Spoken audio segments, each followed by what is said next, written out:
The county is considering Bayard's proposal, and to achieve that end, they've made a little music video. Welcome back to Remember When, where we dig up the stories that the networks really wish you'd forgotten. Today we're pulling back the curtain on one of television's dirtiest open secrets, the power plays, the ultimatums, the behind-the-scenes campaigns that turned hit TV sets into something closer to a battlefield. We're counting down 12 TV stars who tried to get their co-stars fired. Some of them succeeded, some of them didn't, and some of them torched the whole thing on the way out. Number 12, George Peppard, the A-Team. Kicking off our countdown, at number 12, we have George Peppard, the man who played cigar-chomping Hannibal Smith on the A-Team and apparently took the whole team leader thing a little too literally off-screen. The A-Team premiered on NBC in 1983 and was an instant smash. 4 Vietnam veterans turned mercenaries, a van full of improvised weapons, and enough explosions to keep a pyrotechnics crew employed for the decade. It was loud, it was fun, and it made stars out of almost everyone involved. Almost. Peppard had been a legitimate film star in the 1960s, coming off Breakfast at Tiffany's with an ego that had apparently not shrunk in the intervening 20 years. By the time the A-Team was in full swing, he was older, he was the top-billed cast member, and he had very strong opinions about how things should run. And by strong opinions, we mean he reportedly made the set a misery for anyone who threatened to outshine him. The primary target was Dwight Schultz, who played the lovably unhinged, howling mad Murdoch. Schultz was a scene stealer with impeccable comic timing, and audiences loved him. Peppard, by most accounts, did not love this. Reports from the set describe Peppard as deeply territorial, pushing producers to reduce Schultz's screen time and sideline his character whenever possible. Then there was the issue with Melinda Kulia, who played reporter Amy Allen. We actually covered Amy's disappearance in our Vanishing TV Characters video, but what we didn't get into was Peppard's alleged role in engineering her exit. According to multiple accounts, Peppard was vocal about not wanting a female character in the mix at all, repeatedly lobbying producers to write her out.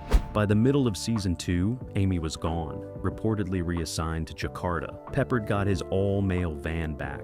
Behind the scenes, the cast and crew famously dreaded his on-set behavior. Mr. T himself reportedly refused to film scenes with Peppard at certain points during production.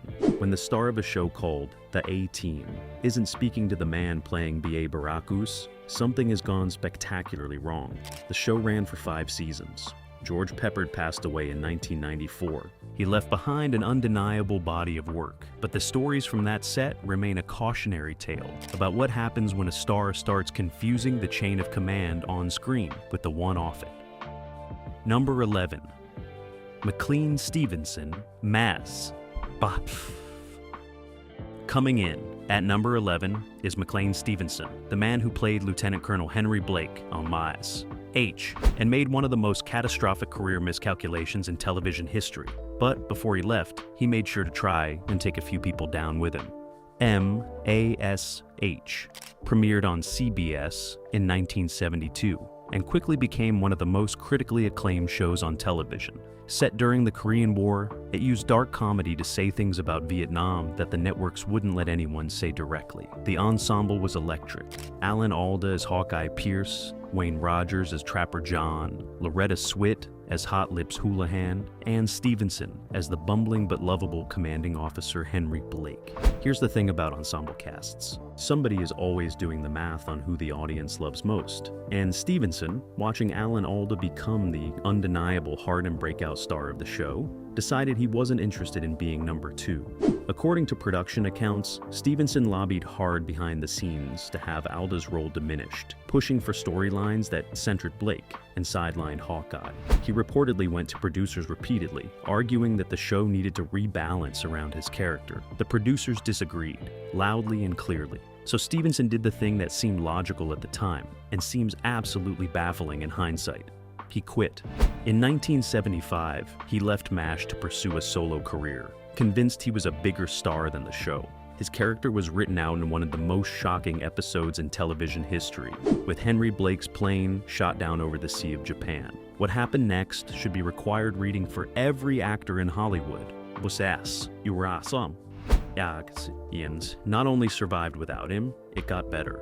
The show ran for 8 more seasons, became a cultural institution, and its series finale in 1983 drew over 106 million viewers, the largest audience for any single television broadcast at the time. Stevenson, meanwhile, bounced from one failed project to another. He hosted a variety show, starred in several sitcoms that lasted less than a season, and spent the rest of his career watching the show he left become immortal. He passed away in 1996. The lesson here costs nothing and is worth everything. Don't try to get Alan Alda fired. Number 10, Shelley Long, Cheers. At number 10, we have Shelley Long, whose relationship with her Cheers castmates grew so fractured over 5 seasons that by the time she left in 1987, at least one co-star was allegedly celebrating. Now, we've talked about Shelley Long leaving Cheers on a previous video in our Stars Who Walked Away countdown. But what that story didn't fully dig into was what it was like to actually share a set with her during those final seasons. Reports from behind the scenes described Long as increasingly isolated from the rest of the cast. She was deeply serious about her craft in a way that the rest of the ensemble found exhausting. Her primary friction was with Ted Danson, her on-screen love interest playing Sam Malone, and with several of the supporting cast members, particularly Rhea Perlman, who played Carla. Long reportedly complained to producers about Perlman's improvisational tendencies, feeling that unscripted moments were undercutting her carefully prepared performances. She pushed for tighter production controls, which in a cast that prided itself on loose comedic chemistry was about as welcome as a tax audit. The tension extended to the writer's room as well. Long reportedly had strong and frequently voiced opinions about the direction of Diane Chambers' storylines, creating friction with the show's creators that deepened every season. The set, by most accounts, had developed 2 distinct camps, and one of them was just Shelley Long. Here's the twist that makes this one genuinely complicated. Long wasn't entirely wrong about her creative instincts. Her performance as Diane Chambers was brilliant. She won an Emmy for the role in 1983. The real problem was the way she went about protecting it. Pushing to sideline colleagues rather than collaborate with them has a way of poisoning the well for everyone, including yourself. When she left, the show brought in Kirstie Alley as Rebecca Howe and ran for 6 more beloved seasons. Long went on to a string of mediocre film projects that never matched what she'd left behind. She returned for the series finale in 1993, and by all accounts, it was a warm reunion. But the path to get there had been anything but. Number 9, Lorenzo Lamas, Falcon Crest. Sliding into number 9, we have Lorenzo Lamas, the smoldering Lance Cumson on Falcon Crest, who apparently decided that being the most handsome man on a primetime soap opera wasn't quite enough, and started engineering the exits of people who disagreed with him. Falcon Crest ran on CBS from 1981 to 1990, and was one of the defining primetime soaps of the decade.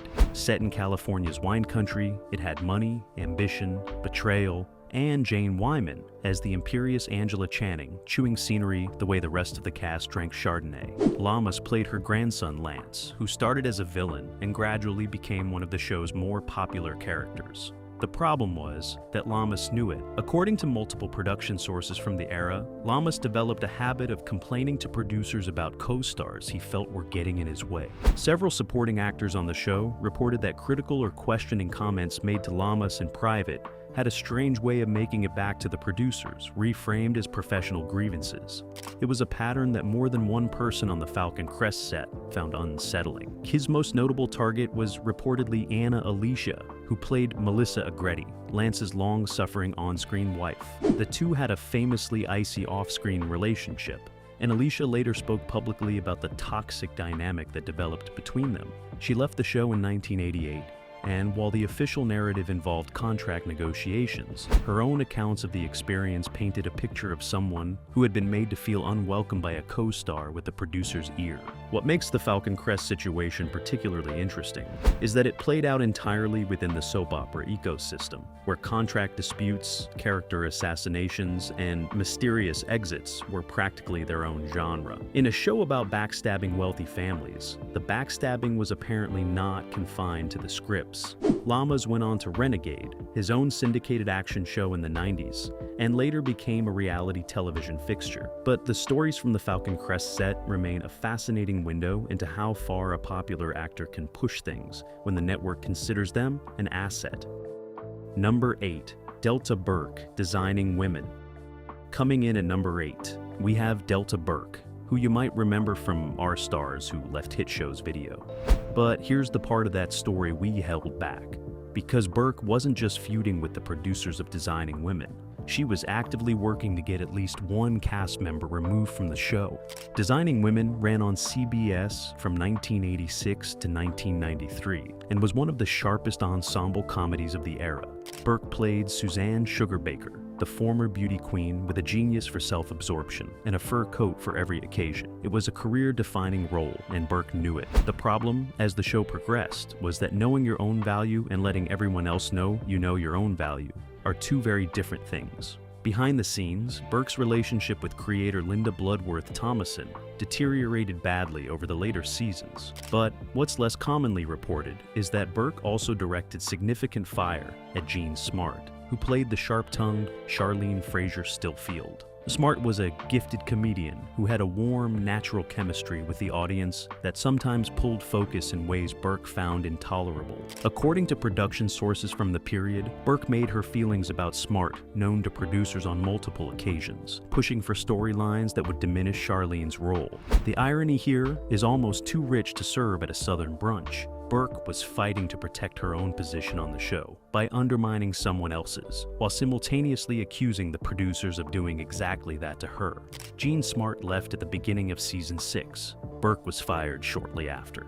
The show limped through 2 final seasons without either of them, which tells you everything you need to know about what those two brought to the table, separately and together. The lesson Designing Women leaves behind is a simple one. When you're part of something special, burning it down to be the last one standing doesn't make you the winner. It just makes you the last person in a pile of ashes.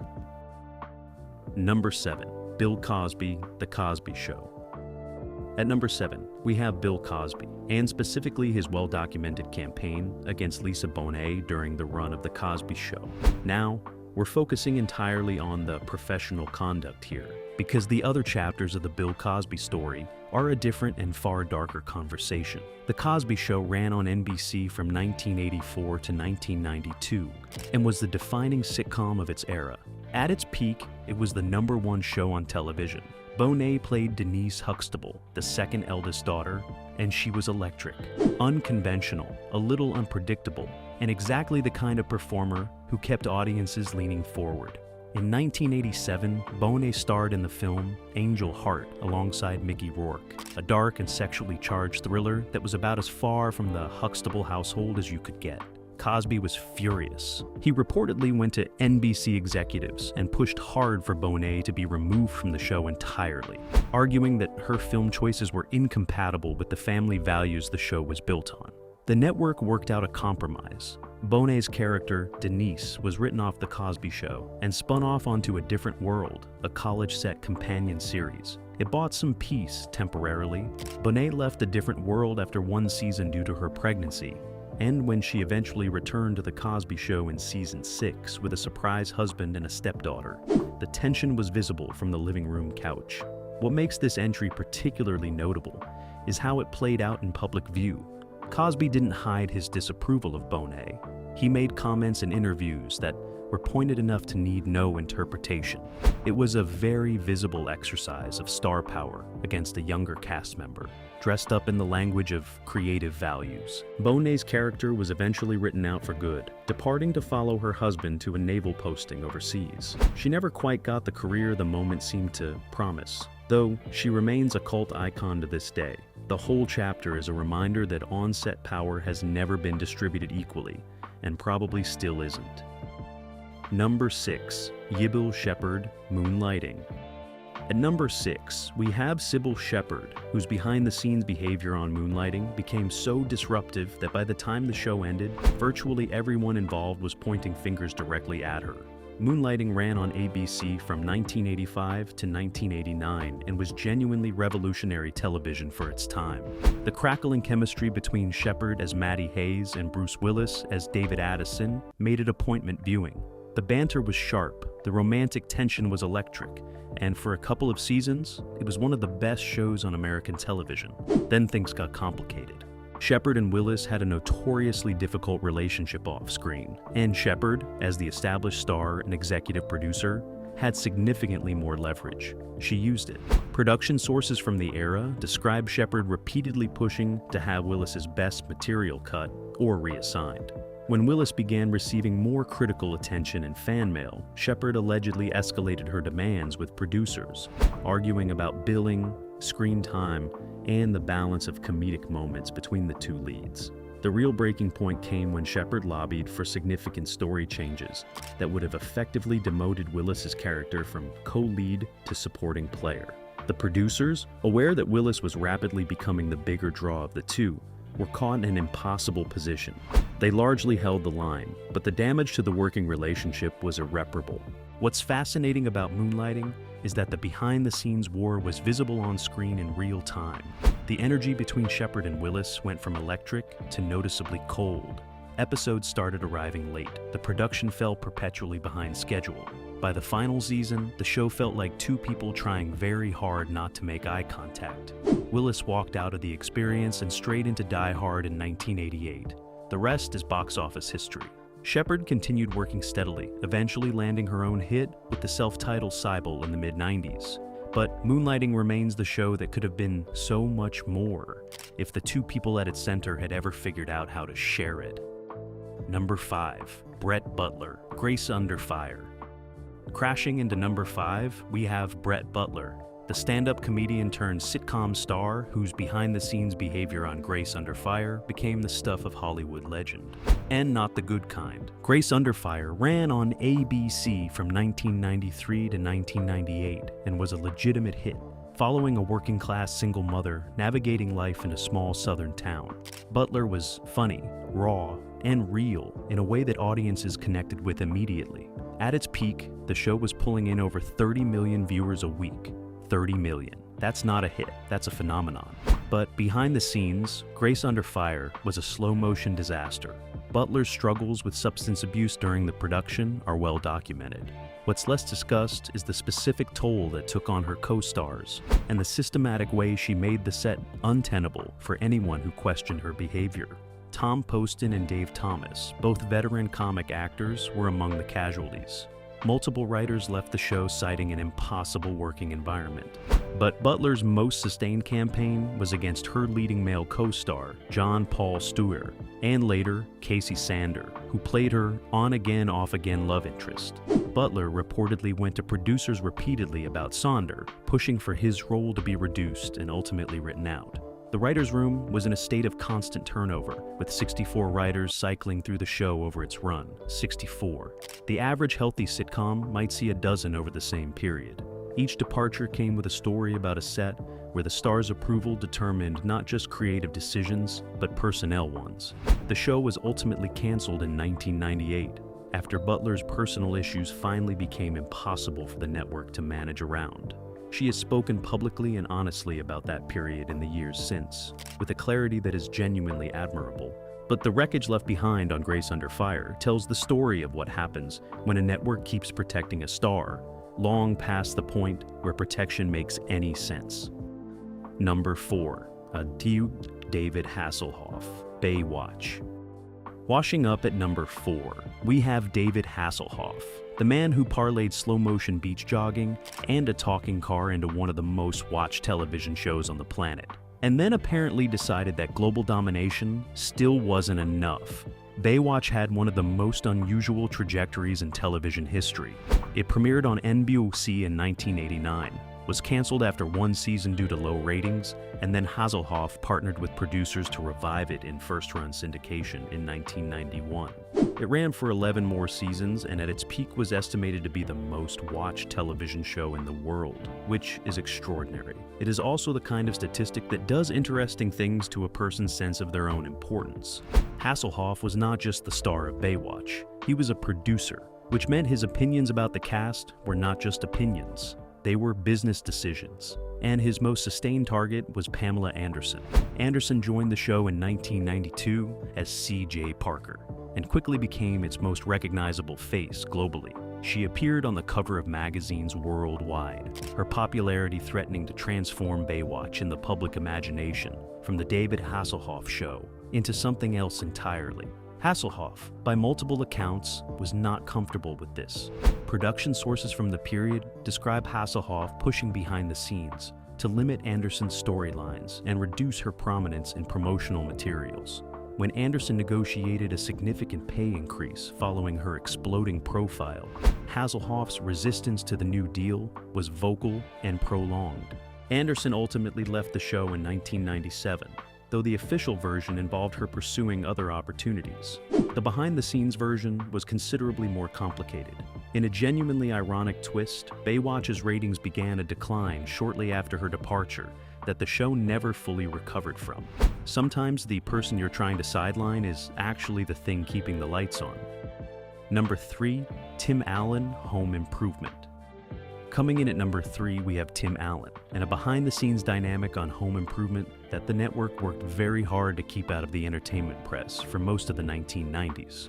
Home Improvement premiered on ABC in 1991 and became one of the decade's signature sitcoms. Allen played Tim Taylor, the accident-prone host of a cable home improvement show, and the series ran for 8 seasons with consistently strong ratings. It made Allen one of the highest-paid actors in television and helped launch the film career that gave us The Santa Claus and Toy Story. The central tension on the home improvement set involved Allen and Patricia Richardson, who played his wife Jill Taylor. Richardson was a serious actress with a theater background who brought a depth to the role that many critics credited with elevating what could have been a fairly standard sitcom wife part. The audience loved her, the Emmy voters noticed her, and by the middle of the show's run, Richardson was receiving attention that Allen apparently found difficult to share graciously. What makes the home improvement situation different from some of the others on this list is that it wasn't characterized by open warfare. It was quieter and in some ways more insidious than that. Multiple accounts from writers and producers on the show describe Allen as consistently working to undermine Richardson's creative input, dismissing her suggestions in the writer's room setting, and pushing to have her character's storyline simplified in ways that reduced her independent presence on screen. Richardson's Emmy nominations for the role in 1993 and 1994 seemed to deepen rather than resolve the friction. By the later seasons, the show's creative team had quietly learned to manage the dynamic rather than address it. Richardson declined to return for a proposed revival in the 2010s, and her comments about the original run in the years since have been carefully worded enough to tell you everything without actually saying anything. Allen has remained a television presence with the successful Last Man Standing, running from 2011 to 2021.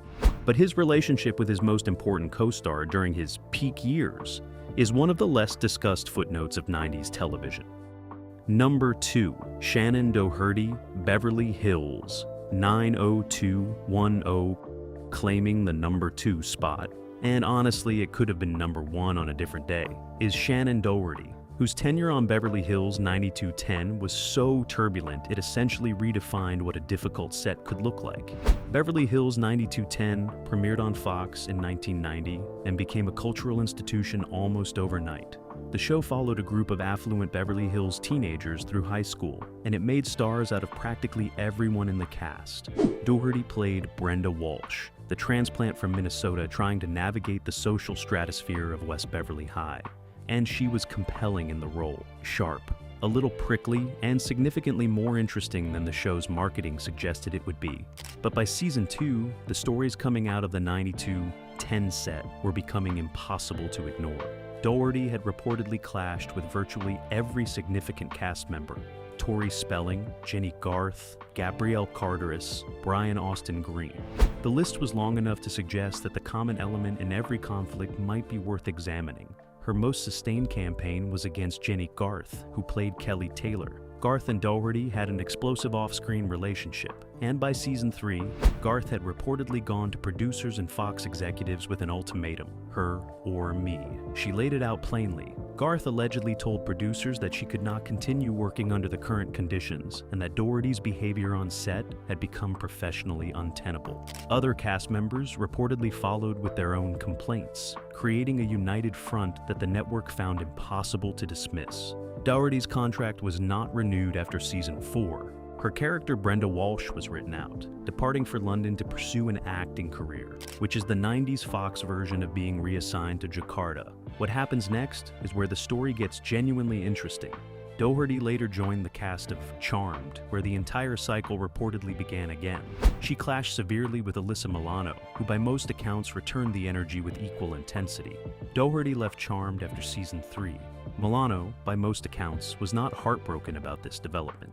Doherty has spoken candidly about her behavior during this period in the years since, with a self-awareness that emerged partly from difficult personal circumstances, including her very public health battles. She passed away in 2024, and the outpouring from the entertainment community reflected how much warmth existed alongside the complicated professional history. But the 92-10 years remain a masterclass in how quickly a powerful ensemble can turn on a member who makes the set feel like a zero-sum game. Number 1. Roseanne Barr, Roseanne. And here we are, number 1. And honestly, did anyone think it was going to be anyone else? Roseanne premiered on ABC in 1988 and was genuinely important television. Not just successful, important. Barr played Roseanne Connor, a working-class wife and mother in Lanford, Illinois. And the show brought an economic reality to the sitcom that had been almost entirely absent since All in the Family. It was funny, it was honest, and it made Barr one of the most powerful figures in television. The cast around her was exceptional. John Goodman, Sarah Gilbert, Laurie Metcalf, who collected 3 Emmy wins for the role. This was not a supporting cast. This was an ensemble, and that was precisely the problem. Barr pushed repeatedly to reduce Goodman's role as her co-star's film career took off, and the outside attention became a source of visible tension on set. Her conflict with Gilbert ran even hotter. Gilbert's sardonic charisma as Darlene connected with audiences in ways that sometimes eclipsed Barr herself. And according to production accounts, Barr was openly critical of Gilbert in meetings, pushing to limit her storylines. Writers who sided with other cast members had a habit of quietly disappearing from the show.